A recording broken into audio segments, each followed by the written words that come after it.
Hello, hi, I'm Dr. Angeles. Thank you so much for allowing us to present this. I'm going to be talking about we have nothing to disclose. We're going to present, the first case is going to be a case of bilateral renal artery occlusion after blunt abdominal trauma. Then we'll review a little bit of the renal vascular anatomy, review of the literature on blunt renal trauma, and discuss some diagnostics and therapeutic options. So this is a 16-year-old female, had a non-witness ATV accident. When she came in, primary survey was ABCs, where her airway was intact. She had bilateral breath sounds on vitals. Her blood pressure was 162/133. Heart rate was 102. Her respiratory rate 33. GCS was 15, and she was fully exposed. On secondary survey, she did have about a 3-centimeter scalp laceration, frontal scalp laceration, and an abdominal tenderness and bruising in the lumbosacral area. I'd like to ask what you would like to do next. Dr. Untitled, your comment, sir? Well, so 16-year-old with hypertension, and we know it's a case of renal injury, some poor renal perfusion. So I would expect that that's renal vascular, and I assume it's probably asymptomatic. And to start, I would do a hematocrit, urinalysis. I expect will show hematuria, and would evaluate for the injury to the lumbosacral area.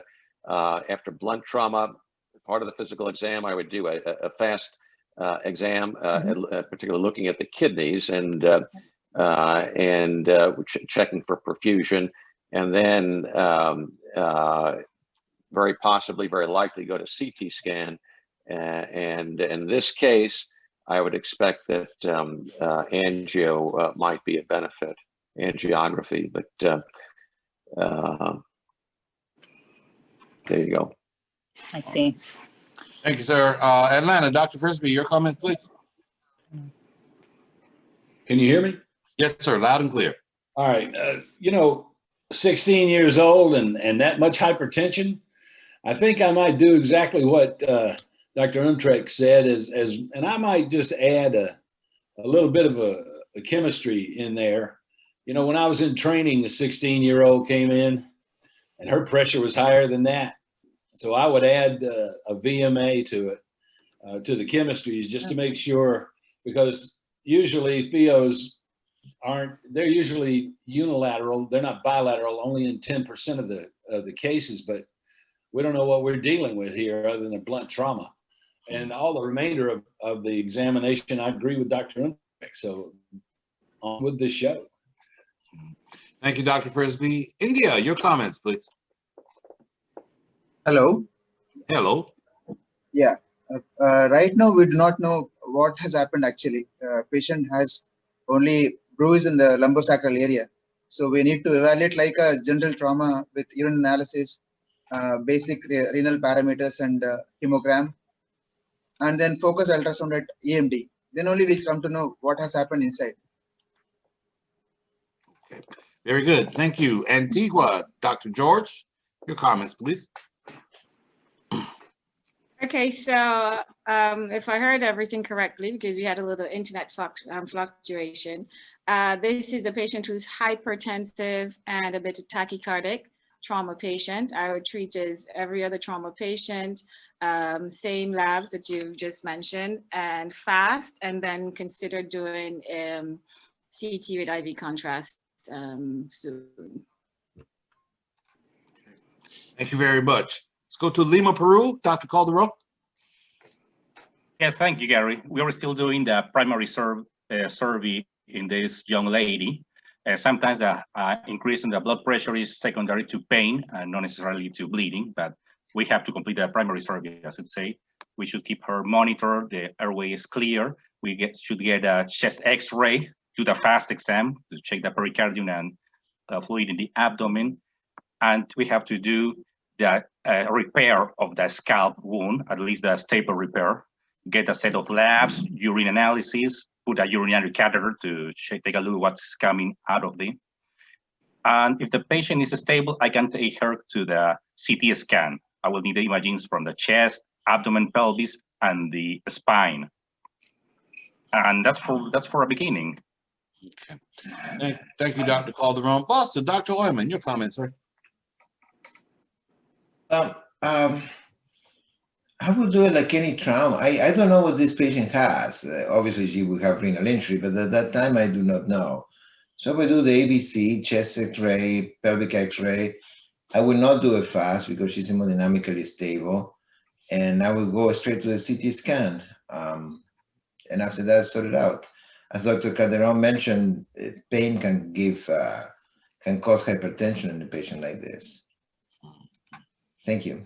Thank you, Dr. Hyman. Dr. Soup, you joined just a couple minutes ago. Have you heard enough of the comments, sir? I agree with all the previous comments to put in the Foley catheter, check for glossy maturia and urinalysis, and then get imaging. Thank you very much. Thank you, Dr. Supa. Let's see, Dr. Shnaydman, I assume are you going to weigh in on this, or you're supporting? I think we're supporting, and I think everyone's on the right track here. Okay, we have no further comments. We'll return to Dr. Angel. Great. So yes, her FAST was negative. Her chest X-ray was normal. We sent all set of labs, and we went straight to the scanner. On the pan scan, we could immediately see, as soon as the abdomen went through, we could immediately see that there's no blood flow to the kidneys. And we can see there's a near complete non-enhancement of the kidneys bilaterally. And as we can see here, there's a truncation of the enhancement of the renal arteries, right? Usually at the mid portion in both. This is the right and the left. There's a truncation of the enhancement. There was no free fluid, no free air. There was a small hematoma. There was no urine leak on delayed imaging either. There was a small hematoma in the lumbar area, which was related, possibly related to the renal injury, but there was no free fluid. So we also, CT was immediately followed by a duplex ultrasound, as there was some concern with the timing of the bolus. Why would this patient have complete non-enhancement of the kidneys? So we went ahead and did a duplex ultrasound immediately and called angio at the same time. And as we can see here, there's no, the kidneys looked normal morphologically, but there's an abnormal tracing obtained from both the right and the left renal artery. The abnormal tracing on the right was possibly a partial occlusion, possibly a dissection. However, on the left side, we could see no blood flow into the kidneys, and there was a lack of flow through the left renal artery beyond its origin. So on her pan scan, the final injuries were an acute right frontal parietal calvarial fracture with no TBI. She had bilateral lung contusions. On the spine, she had a superior inflate fracture of T8, right TP fractures, T12 through L4, an SP fracture at L5, a grade 4 kidney injury with no urine leak on delayed imaging, moderate size, a right paragolic gutter hematoma and posterior renal space hematoma. They were all retroperitoneal, and a right tibial fracture. So I'd like to ask next step. Thank you very much. Dr. Nemayas, I know you were driving earlier. Are you in a position to comment at this time, Dr. Nemayas? Yeah, I am. This is fascinating. I'm just going to play it like we've got two occluded kidneys, and how are we going to revascularize those? So I think I would call a Supreme Court with an interventional radiologist, vascular surgeon, and I would want to talk to a kidney transplant surgeon, because either we got to revascularize one of these or replant it in another position. But this is a great case. I don't know. I would be seeking help. The ABCs up to now are all you know. I would have taken this case and made everything a given right up until this imaging, and I don't know. But I'm seeing either IR pulling off some miracle, or replanting them in another position, or stents. Thank you, Dr. Namias. Boston, Dr. Hoyman, your comment, sir? I agree with Dr. Namias. This patient needs to be, the issue needs to be addressed fast. I imagine that interventional radiology should be able, if there is a partial occlusion, to revascularize at least one of them. That would be my first choice. I will have the transplant surgeons in backup. Thank you. Thank you, sir. Antigua, Dr. George, your comments, ma'am. Well, I could tell you from that I agree with what both physicians have said, both surgeons have said, but I'm just thinking if you're in a low resource setting as Antigua, we do not have an interventional radiologist, we do not have a vascular surgeon, we do not have a transplant team, you know, that would cause us a lot of distress. The correct thing to do, of course, would be try to preserve I think the right kidney was still the one that was still had some moderate flow, and that the left kidney, I think, was the one that there was no flow at all. Of course, interventional radiology and try to save the kidneys, or if not possible, see if we could actually get a transplant team. For us here, with our limited resources, the general surgeons, we would actually go in and try to make sure that we could vascularize this right kidney and ensure good flow to the other. Now, if that wasn't possible, and the patient continued stable, we would pack and ship. Okay, that's to tell you just what locally we would be able to do here in Antigua. Thank you very much, Dr. George. India, your comments, please. Yeah, this is a classical deceleration injury. I agree with comments from Antigua, because if there is no availability of intervention radiologist, we cannot go for it. The best way is to explore them for attempts of revascularization. Thank you very much. And in Bangkok, Dr. Super, your comments, sir. I agree with Dr. Namias to try interventional radiologist first, at least to try to reperfuse one kidney. The right may be easier. And if the intervention radiologist fail, we have to explore the patient and try to revascularize the kidney somehow. Maybe try a direct repair of the contused artery, or even a replanting of the kidney by transplant surgeon. So I agree with Dr. Namias and Dr. Hodgman. Thank you. Thank you, Dr. Super. Lima, Peru, Dr. Calderon, your comments, sir. Thank you. Okay, going from head to toes, the skull fracture is only conservative management. The lung contusions I only need to monitor and maybe give a ventilatory support as needed. The vertebral fractures, well, just do neurological checks by now, and we will need to have neurosurgery involved later on. About the right tibial fractures, just immobilize the left lower extremity and have ortho involved later on. But we are here to talk about the long vascular kidney trauma, bilateral. It's really a very tough lesion by now, weird and tough. What to do about it is going to be very difficult to repair, but those kidneys are in danger. So I should get involved both interventional radiology and vascular surgery if they are available, and let's see if they can be able to repair the lesion, to do something about it. Of course, as Dr. George said, if I don't have a vascular surgeon or our interventional radiology able to evaluate this patient, I should refer the patient, but I should have those specialties involved, and let's see how can they help. Thank you. Thank you. And Dr. Frisbee in Atlanta, your comments, sir. Well, I appreciate Antigua and India's and Dr. Peru's, Dr. Calderon's comments. You know, if you don't have IR at your fingertips, you know, you're, especially with an injury such as this, you're either going to have to do something very heroic in hopes of trying to save at least one kidney, or you're going to have to pack them and send them immediately. Don't wait. You're either going to have to decide to do one or the other, and it depends on the situation at the time.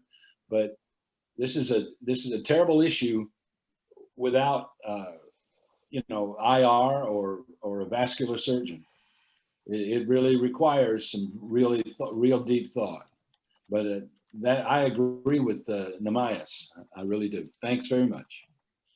Thank you, Dr. Frisbee. Let's go to Iraq. Dr. Untrack, your comments, please. Yes, in this case in Valhalla, I agree with Dr. Oyman and Dr. Supa that the right kidney seems to be the better of the two. Probably it looks like if there's not partial perfusion, they may be able to pass a guide wire and stent that one so that they'll be able to preserve one kidney, get some renal function in a 16-year-old girl in a fully equipped medical center. Then I think the next step would be to explore the left kidney and try to revascularize it either with a vein graft, a conduit, or on the left side you can do a spleno-renal shunt, the artery to artery.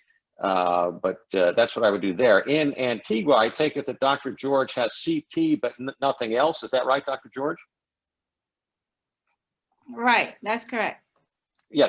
Okay. So you would know what the diagnosis is, and then you know, then the decision is how quickly can you transfer somebody. Sometimes referral is not an option, even within, if you're in Haiti going from the countryside to the capital, even then it's not really an option. How long it would take, whether the patient would actually get the best treatment, or is the patient better off with you? And in this case, if you were absolutely forced to operate in that setting, I think you would explore the abdomen, expose probably in this case the right side, which looks like the artery's not as badly injured, and try to put a vein graft in, you know, just across the injured segment from the proximal renal artery to the distal renal artery, and then get reperfusion that way. And I think that would be doable even for somebody that's not a vascular specialist, but is fully trained in general surgery. I think that is certainly a reasonable course if referral is not a timely option.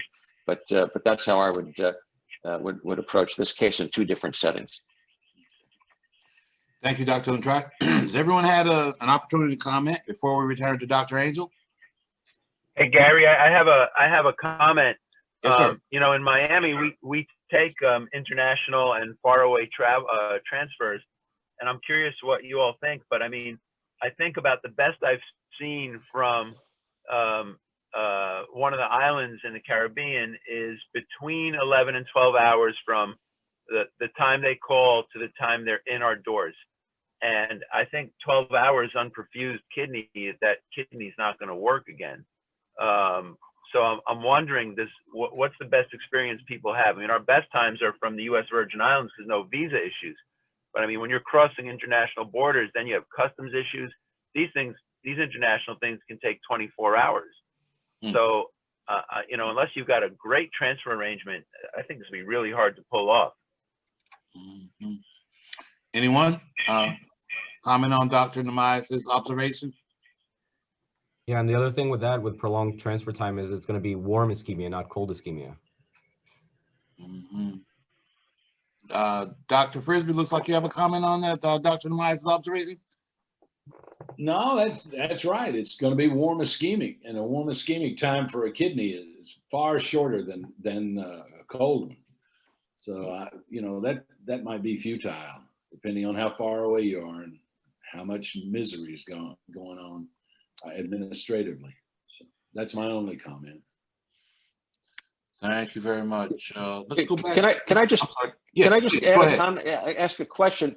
Just in this thread, just for possibility. So in this case, if if the surgeon there didn't feel, whether it's Antigua or wherever, just couldn't revascularize, but the kidney could possibly be salvaged, then what about as a creative option to remove the kidney, put it in you know, as you would for transplant, and then transfer the patient, so it'll be like a cold ischemia situation? Is that something that under duress like this for a 16-year-old girl with both kidneys injured, what about that possibility, and then transfer to Dr. Namayas' service in Miami, wherever? Any comments on that? Okay. I will ask one of our transplant surgeons. That's a really creative idea. I love it. I'll ask. Hopefully I'll get an answer before the end of this meeting. Okay. Thank you very much, folks. Let's go back to our presenter, Dr. Angel. Okay. So I put the initial labs there. They had come up by the time we were done with CAT scan. And yes, sorry, that was our main concern with the warm ischemia. Time is of the essence. And this patient, during transport from the initial trauma setting and everything, she probably in 2 CT, she was probably already an hour and a half in. So we were very concerned. So we did call everyone. We called vascular, IR, transplant, surgery, but we started with IR first. So we brought her immediately to our IR suite.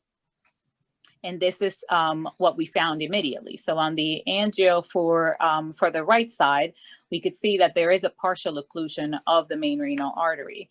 There is some perfusion distally. However, the kidneys, it didn't show any perfusion on the kidneys. We can see that the arteries are going there, but we didn't show any enhancement of the kidneys, or barely any. On the left side, it's completely non-enhanced. So the left renal artery showed a complete occlusion and no distal flow. So our IR wonderful technicians were able to put they did a balloon angioplasty of bilateral left and right renal artery, and they placed a 16 by 6 millimeter covered stent graft. And this was the result afterwards. So as we can see, there's complete flow into both kidneys, and looks like there's complete resolution of what was going on at the time, but now we have to see how her function goes. So she was immediately started on a heparin drip for the stents, which I'll discuss a little bit of antiplatelet versus anticoagulation for renal artery stenting at the end. She received, she was transferred to the ICU, received 3 units of blood. Over the next couple of days, she had deterioration of her renal function. So her BUN and creatinine started increasing. Highest BUN on post-angio day 1 was a BUN of 35 and a creatinine of 4.92. So her initial creatinine was 0.89. Her urine output slowly started decreasing. By the end of the second day that she was admitted, it was at 5 cc's an hour. She had some metabolic acidosis, and her potassium started increasing to 5.2. So I'd like to ask the next steps. Let's go to Lima, Peru. Dr. Calderon, your comments, please. We have a second case, so maybe we can just do it in an expedited fashion. Okay, sure. Yeah, Okay, definitely. very good. Go ahead. Definitely. So the patient, we called renal, and the patient got a session of hemodialysis. She was fluid overloaded since she had received some products and fluids for the trauma. So she was fluid overloaded, and her K was 5.2, and it wasn't responding to other therapies. She had immediate recovery. Her urine output immediately increased. Like 3 days after, 2 or 3 days after the procedure, she was already making 100 cc's an hour, and her potassium was completely normal after the first dialysis. Her creatinine slowly improved, but remained between 3.5 and 4. These were her follow-up duplex imaging. So as we can see, she had, so this was the injury, right after the injury, and this was the next one. So which the ultrasound showed a good blood flow to the kidneys. There was a brisk upstroke from both renal arteries. This is the right and this is the left. So as we can see, the significant difference, and there was blood flow to the kidneys. So now we were just following her renal function closely. Over the next couple of days, her heparin drip was switched to aspirin and Plavix. The rest of her remission was uneventful. Her renal function slowly recovered, but she remained with a significant AKI with elevated creatinine. Her Foley was removed on hospital day 10, and she was discharged home on hospital day 15 with a creatinine of 2.73. Unfortunately, her other injuries were treated. So she had on the TLS spine, she basically got a TLSO brace for her acute compression fractures and superior end plate fracture. And she got a brace, a locked-in extension for her right tibial plateau fracture and ligamentous injury. So if there are no other comments, I'll go ahead with our discussion. Very good. Doctor, back to you, Dr. Calderon, Peru. Yes, nothing to add. Yes, I was going to say to have nephrology involved and transplant surgery just in case. Yes, yes. Okay. Thank you, Dr. Calderon. Let's go to Dr. Horman's out of the room. Antigua, Dr. George.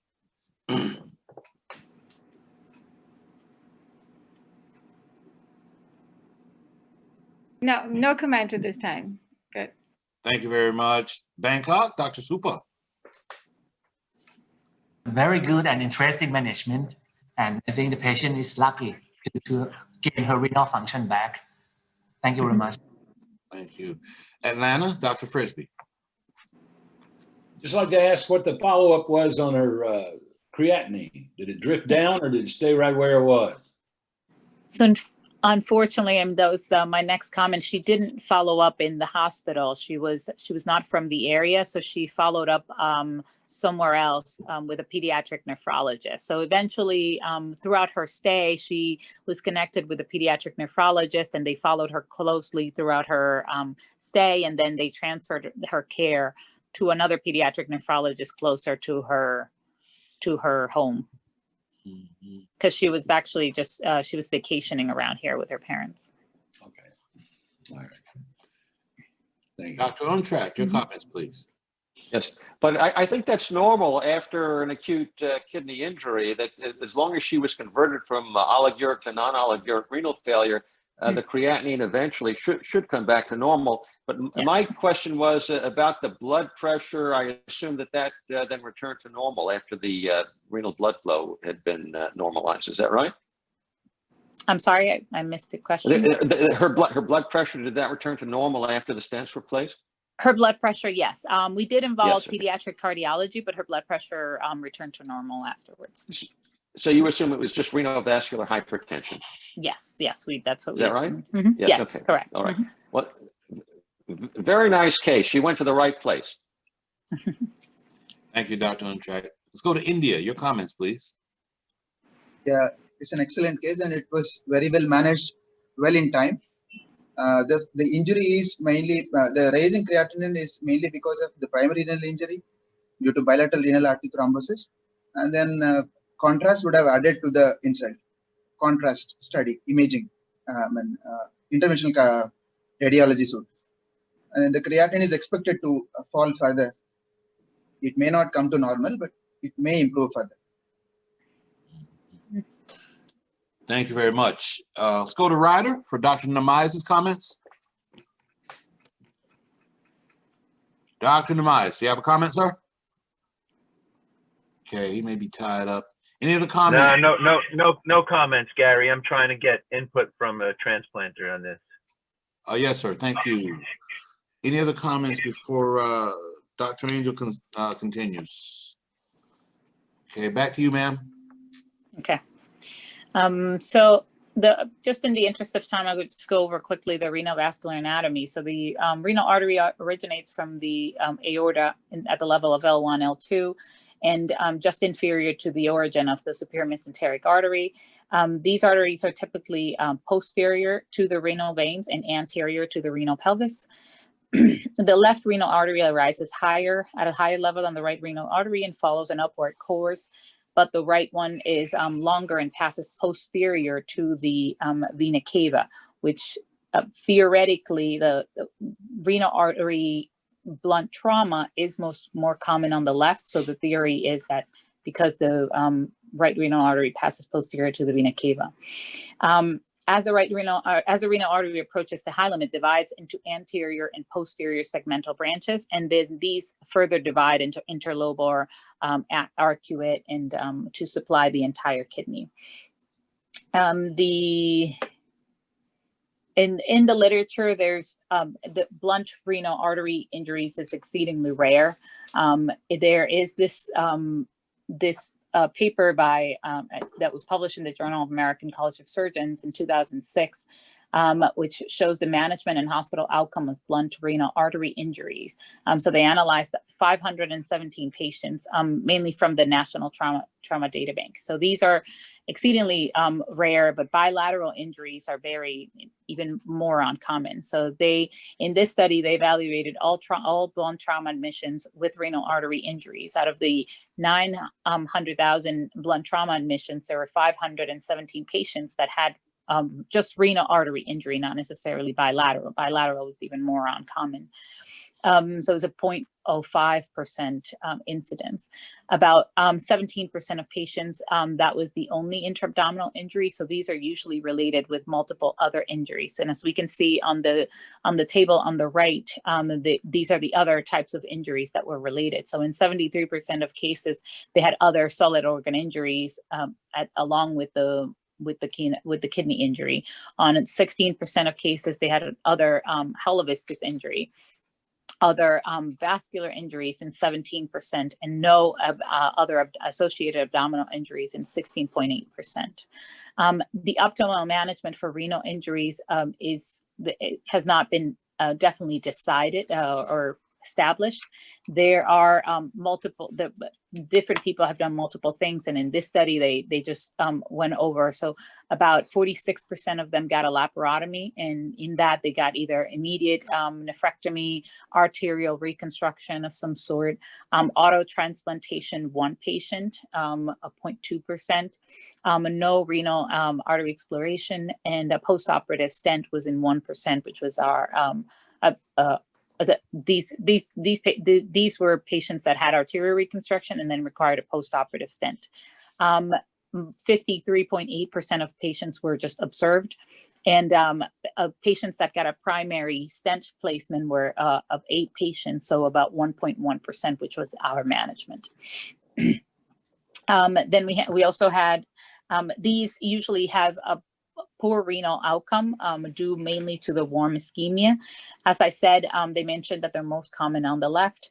Thrombosis and intimal injuries may usually be explained by acceleration and deceleration in mechanisms and compression of the renal arteries. And usually clinical signs are very nonspecific. They can include abdominal pain, flank pain, proteinuria, hematuria. Our patient just had microhematuria. So the optimal management remains controversial, and the long-term outcomes of arterial reconstruction are not really available at the moment. But after thrombosis, they usually have poor restoration of renal function in about 25% of patients. This was another paper that I found on traumatic occlusion and dissection of the main renal artery and the endovascular treatment for it. So they did a retrospective review of traumatic injuries to the main renal artery, and they took the trauma admissions from 3 major trauma centers. 8 patients had a main renal artery occlusion, and 1 had a dissection. So a total of 8 patients. They had 7 who had a renal artery occlusion and 1 that had a dissection. Recanalization of the renal artery was successful after stent placement. However, a long-term kidney salvage was not always achieved. And I think they reported that about 40% of patients then developed either renal artery stenosis or restenosis of the stent, and I believe that was it. So it's the long-term outcomes are not very good. So it would have been good to have a follow-up of this patient, see how she did. But overall, these injuries are so uncommon that we don't have an exact management of what we need to do and how patients are going to do afterwards. Excuse me, but is that a direct result of the extent of the warm ischemic time? Yes, In other that's words, correct. is there a direct relation between the amount of warm ischemic time and the kidney salvage percentage? So that's actually something we were we wanted to investigate on her.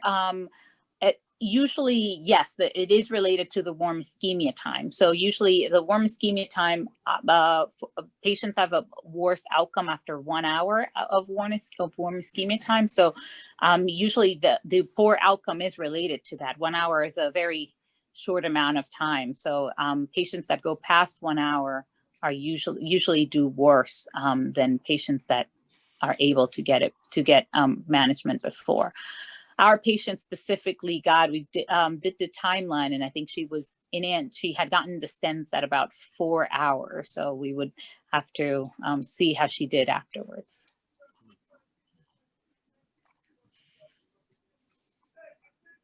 Thank you. Okay. Anything else before Dr. Angels continues? Okay. Dr. Angels, Dr. Shnaydman?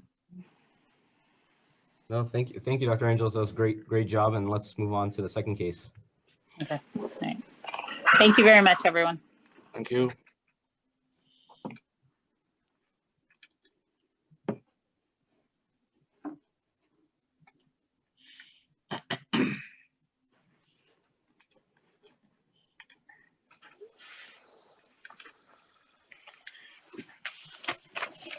Morning, everyone. This is Dr. Haider, sending good morning from New York. I hope you all are doing well. I will be presenting another case.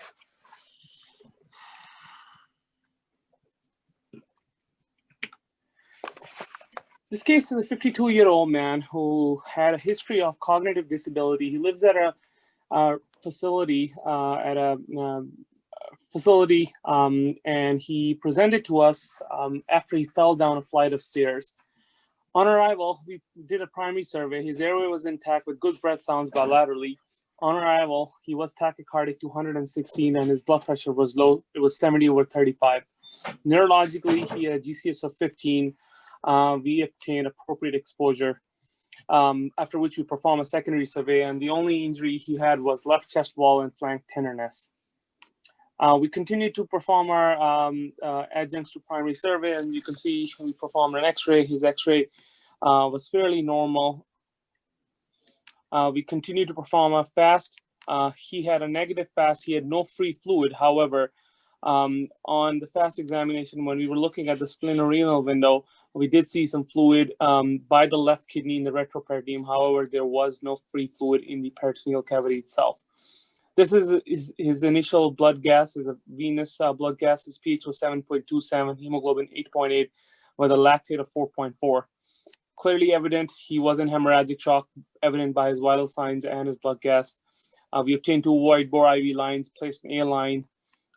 He was started on blood transfusion, given 2 units of PRBC, after which he responded appropriately and his blood pressure normalized. We placed a Foley catheter, which revealed frank hematuria. At this point, I would like to ask the audience what would be your next step and how would you proceed with this patient? Austin, Dr. Lehman, your comments, sir? Well, you have a trauma patient who came dynamically unstable and he was aggressively resuscitated and he responded. So at this time, we probably go for a CT scan. Thank you. That's it. All right. Thank you, Dr. Lehman. Dr. Untrack, your comments, please. Yes, I agree with that. Okay, very good. Thank you. India? This looks like left renal trauma with hematoma around the kidney. So I would check his renal parameters and go for a contrast CT with delayed films. Thank you. Thank you. Atlanta, Dr. Frisbee. Yeah, I think I believe that's true. Yeah, get a CT with contrast, see if he's fractured his kidney. All right, thanks. Thank you. Bangkok, Dr. Supa, your comments, please. Agree with a CT scan at this point. Thank you. Thank you, Dr. Super. Lima, Peru, Dr. Calderon. There's good initial management, continued resuscitation, transfusion as needed. Let's go to the CT scan with IV contrast, and if possible, to get the CT urogram. Thank you. Thank you. Antigua, Dr. George, your comments, ma'am. We're at CT scan. Thank you. CT Thank you, scan. Okay. Thank you, Dr. George. Dr. Namayas has indicated that he is multitasking your background. Dr. Namayas, whenever you are able to and feel like it, go ahead and jump in. In the meantime, we'll go back to Dr. Haider if we have no more comments. Like everybody alluded, we did similar management. We took the patient to the CAT scan since he was stable now. We performed a pan scan CT with contrast for the abdomen and pelvis. As you can see, he had a large hematoma around his left kidney. This is left renal artery, left renal vein. He did have active extravasation in the left retroperitoneum by the kidney. And that's where you can see the laceration in the kidney itself. So his main injury was a grade 5 renal laceration. We also performed delayed phase imaging. However, that did not reveal any urine leak. Therefore, we did not proceed with any CT urogram. He did have some rib fractures on the same side with associated pulmonary contusion and a very small grade 1 splenic injury, which wasn't bleeding much at the time. So given this finding, what do you think is the most appropriate next step? Thank God. Dr. Super, your comments, please. If at this point he's hemodynamically stable and has no peritoneal signs, I think it's proper to try a non-operative management with help from an IR team to do the embolization of the extravasation on the left kidney. But if during that time, he needs laparotomy. Thank you. Thank you, Dr. Super. Antigua, Dr. George, your comments, ma'am? This patient seems like he's stable right now after resuscitation, and that there is no urine leak. I think you saw that there was a bit of blood, I think, still around the kidney. I think you can watch for now and wait and see. Did you say his numbers after scans? His repeat numbers as yet? In terms of his creatinine and urea right now? We did not have immediate numbers right after the CAT scan, but however we did repeat his vital signs, and his vital signs were stable at this time with ongoing resuscitation. I think, and if you have IR available, keep them online. Thank you, Dr. George. India, your comments, please. Yeah, this is grade 5 injury. Right now, if the patient is hemodynamically stable, the main course of management will be conservative. There are two things that matter. One is expanding or non-expanding hematoma, which will be decided by bedside ultrasound, and then hemodynamic stability. These two will decide the management. If the patient is stable with non-expanding hematoma, he is for a conservative management. Thank you. Thank you. In Lima, Peru, Dr. Calderon? Yes, I agree with the comments. Nothing else to add. If the patient is unstable, he needs laparotomy. If the patient is stable, he can be taken to the IR suite for an angiogram. Yes, that's it for right now. Thank you, Dr. Calderon. Dr. Frisbee in Atlanta, your comments, sir. Yeah, I tend to agree with Dr. Venkat in India. If he's stable and he's not expanding, let's just take him down and make the IR people aware that they may have some work today. But I wouldn't operate on him right now if he's stable. That's all I have. Thank you, Dr. Frisbee. Dr. Untitled in Iraq, your comments, please. Yes, I agree with all the comments. I would take the CAT scan and talk to the interventional radiologist, see what they thought, whether get their input, whether they agree with watching or if they should do a study. And I have a question about the category of injury. It said on the slide grade 5, but if I'm not mistaken, I thought that meant either a shattered or a avulsed kidney, which is much more serious, and that usually for an unstable patient.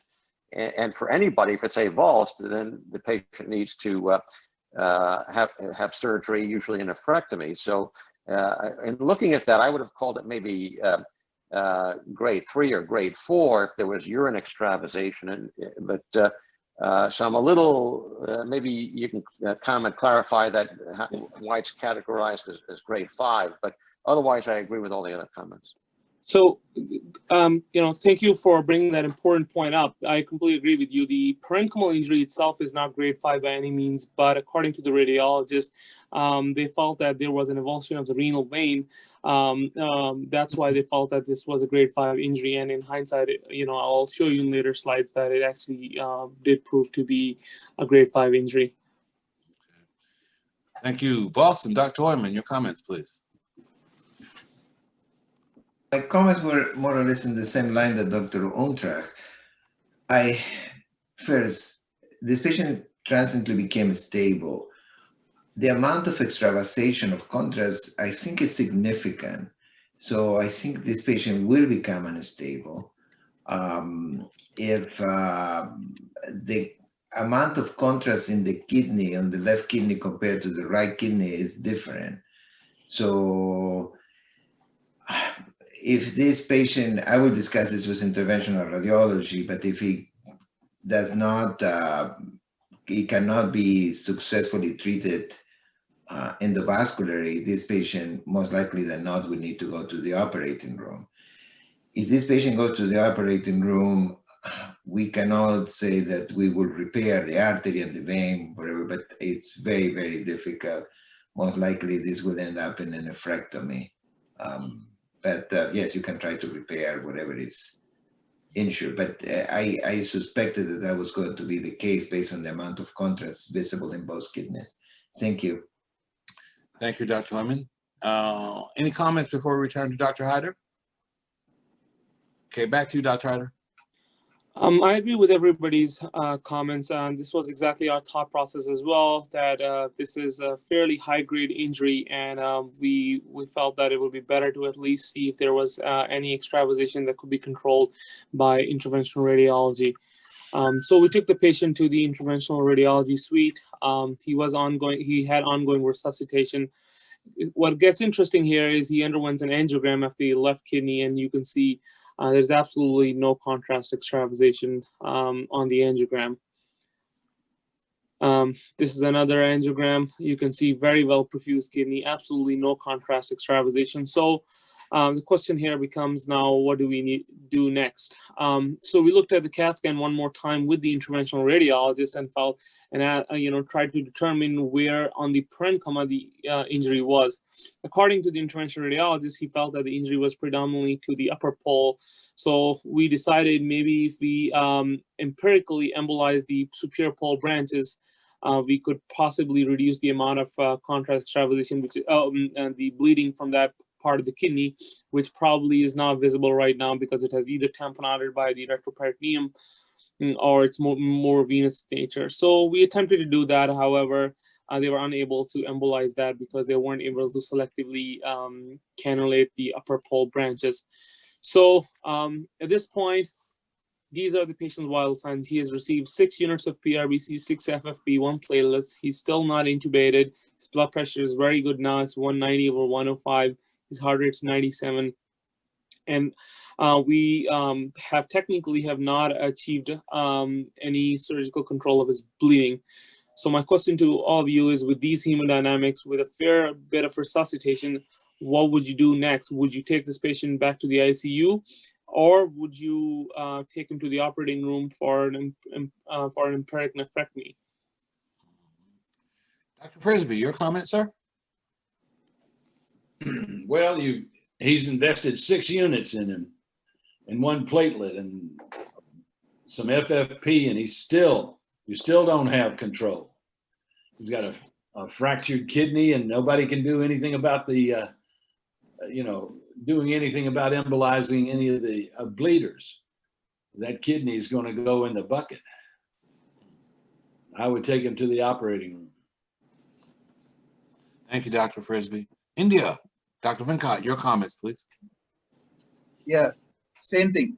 If the patient deteriorates we'll take the patient straight to OR. He'll still be, otherwise he'll still be in ICU with conservative management. We'll be watching vitals and bedside ultrasound for expanding hematoma. Thank you. Thank you, sir. Dr. Hoyman, Boston, your comments, please. Well, this patient is hypertensive now, so he is over resuscitated. So you have time.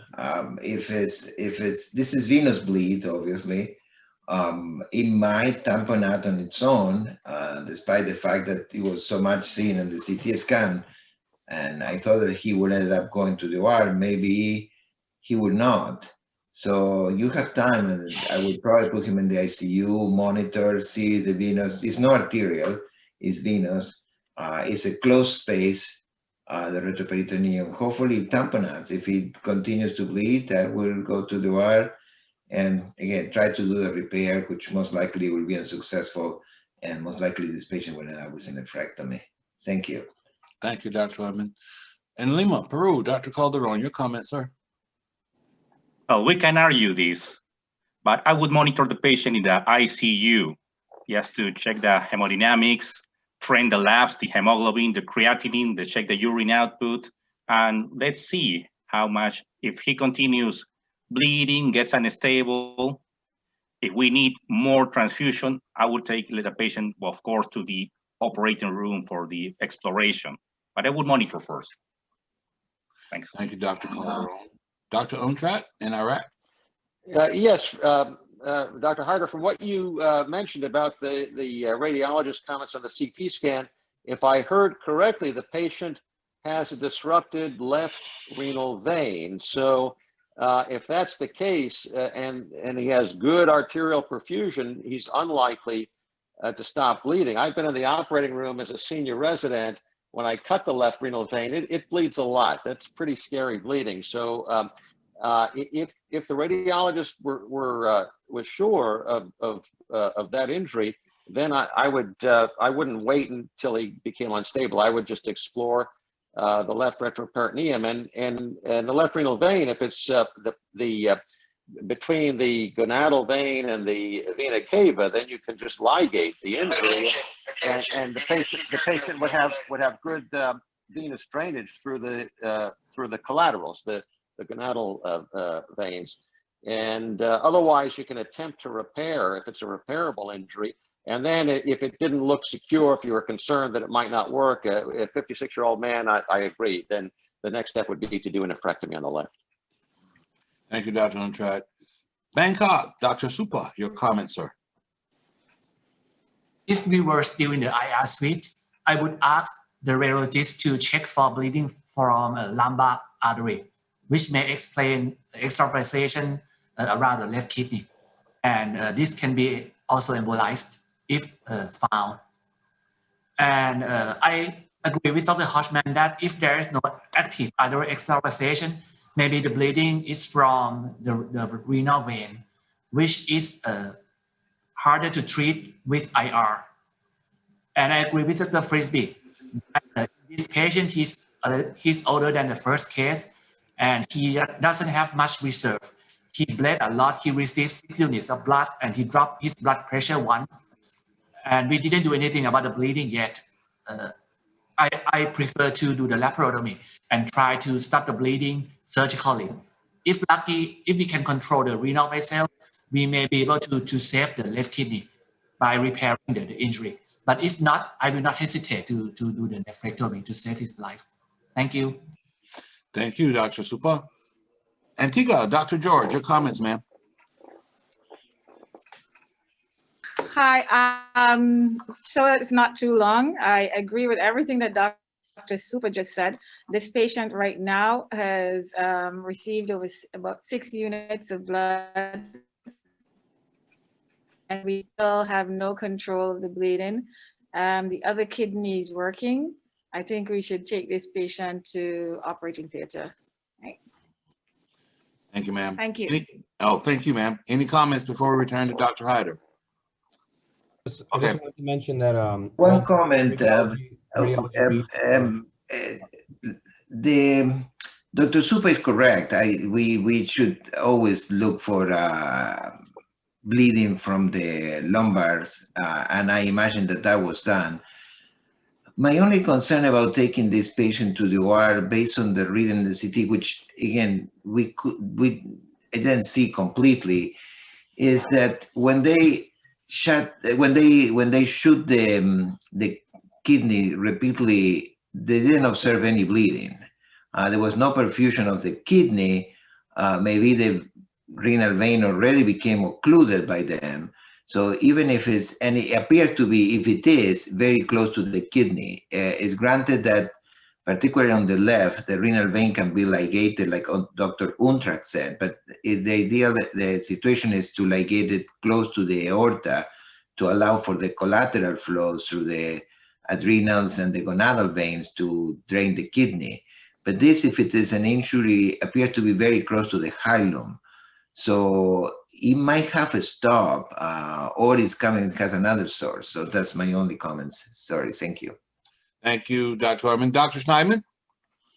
I just wanted to mention that the read of the grade 5 and also the renal vein bleeding was kind of read after the fact, and the radiologists at the time weren't clear exactly where the bleeding was coming from, which led to some uncertainty. Thank you, sir. Let's return to Dr. Haider at this time, please. Thank you for everybody's comments. So, we had the same thought process, and we basically admitted him to the ICU because at that time he was stable, and because of our concern that this was likely to be a venous source, we wanted to give him a chance if he would tamponade this bleeding. And with this in mind, that if he became hypotensive ever again, we would pull the trigger to take him to the operating room. We admitted him to our ICU. Very shortly later, within 2 hours, he dropped his blood pressures once more. He became tachycardic. We started MTP again and immediately took him to the, decided that at this point, he would obviously need to return back to the operating room. And I think it's pretty clear at this point that everybody in this room would take this patient back to the operating room. So we brought this patient to the operating room now, performed an exploratory laparotomy. We did not find any zone 1 hematoma, but there were 2 large zone 2 hematomas on both sides. Surprisingly, on the right side as well, we started exploring the right side. It turned out that the right side hematoma was just basically an extension of the left zone 2 hematoma. There was no injury to the duodenum. Finally, we explored the left side as well. Basically, he had avulsed a branch of his renal vein, which was bleeding significantly. There was also an injury to the renal parenchyma, which was also bleeding, and this was in the inferior pole. So basically, he had a superior pole branch of the renal vein that has avulsed, and he also had injury to the renal parenchyma on the inferior pole. So at this point, we didn't feel like preserving the kidney was an option. So we proceeded by performing a left nephrectomy and ligated both his artery and vein. His splenic hilum was also bleeding pretty significantly because by this time he had received a lot of blood products. And I think from the coagulopathy that had set in despite our aggressive resuscitation with FFP, I think the initial grade 1 bleeding had become much more significant now. So we proceeded towards performing a splenectomy as well. He was brought back to the ICU after that. He was extubated in postoperative day 1. Immediately post-op, his creatinine did increase to 1.43. However, it normalized over the next couple of days. He recovered very well from his surgery. There were no direct postoperative complications. However, because of his history of his history of mental retardation, he had a very difficulty with his rib fractures, and that actually resulted in most of his morbidity. He had repeated plugging that ultimately required tracheostomy and aggressive pulmonary toilet. However, he actually recovered from that as well and was ultimately discharged to rehab on hospital day number 25. And that is all I have for this case. I'd like to hear everybody's comments on this. Thank you very much. You prepared for final comments at this time, Dr. Haider, Dr. Shnaydman? Yeah, I think, interesting case. I think we all we're on the same page of trying non-operative management to begin with, and considering that the kidneys surrounded with gyrous fascia should tamponade most bleeding. We were definitely surprised on the angiogram not to see any arterial extravasation. And then he seemed to be doing okay for a while, but just a couple hours later took a turn and was hypotensive again. And I think at that point we had no other option. We had to take him to the OR and take his kidney out. And I think he actually did quite well post-operatively. As Dr. Haider said, the only thing really that was tough was because of his developmental delay, some of his post-operative care was a little bit complicated, but he ultimately did pretty well. All right, so we'll go around for final comments at this time, and go to India for your final comments, Dr. Venkat. It was right way to manage with the given situation. It was managed well. That was the best thing to do. Thank you.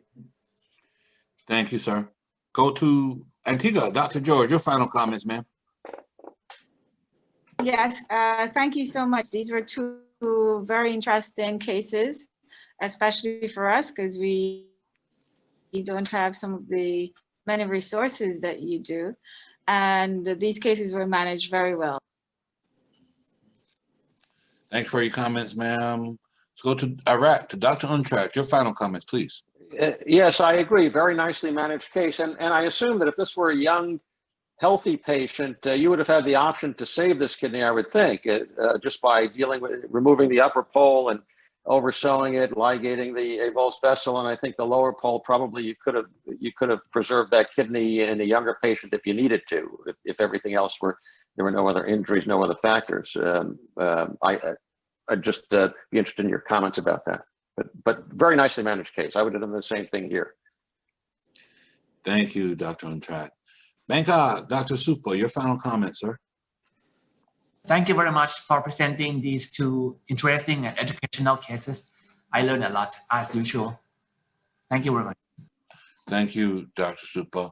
Peru, Dr. Calderon, your final comments, please. It's two very interesting cases managed nicely, and we can see the importance of having an interventional radiologist available to help us out about what if we don't have an IR available. In the first case, I would be stubborn to have the patient to be referred to have the angiogram and the stenting. In the second case, if I don't have an interventional radiology, I would take the patient immediately to the pure operating room for exploration. So, well, I don't have anything else to add. Two good cases. Thank you. Have a great day. Thank you for your comments, Dr. Calderon. Dr. Heumann, your final comments, please. I just only want to congratulate and thank the presenters because they gave us not one, but two very interesting cases. Thank you. Thank you, Dr. Heumann. And Dr. Frisbee, Atlanta, your final comments, sir. Well done. A couple of really nice cases, very, very well thought out, nicely managed. Thank you. Thank you for your comments, Dr. Frisbee. Let's see, do we have any other comments before we go ahead and close the session? All right. No one else has comments. I just wanted to thank yourself as well as Valeria and Dr. Martos for organizing this meeting. I think we all learn a lot from this meeting every week, so thank you. Thank you, Dr. Shnaydman, and thanks to your team for an awesome presentation. Thanks to everyone for joining us. I want to wish all you folks, thank you for all your support and participation throughout the year. I want to wish you happy holidays and a happy new year, and I'll see you in 2021.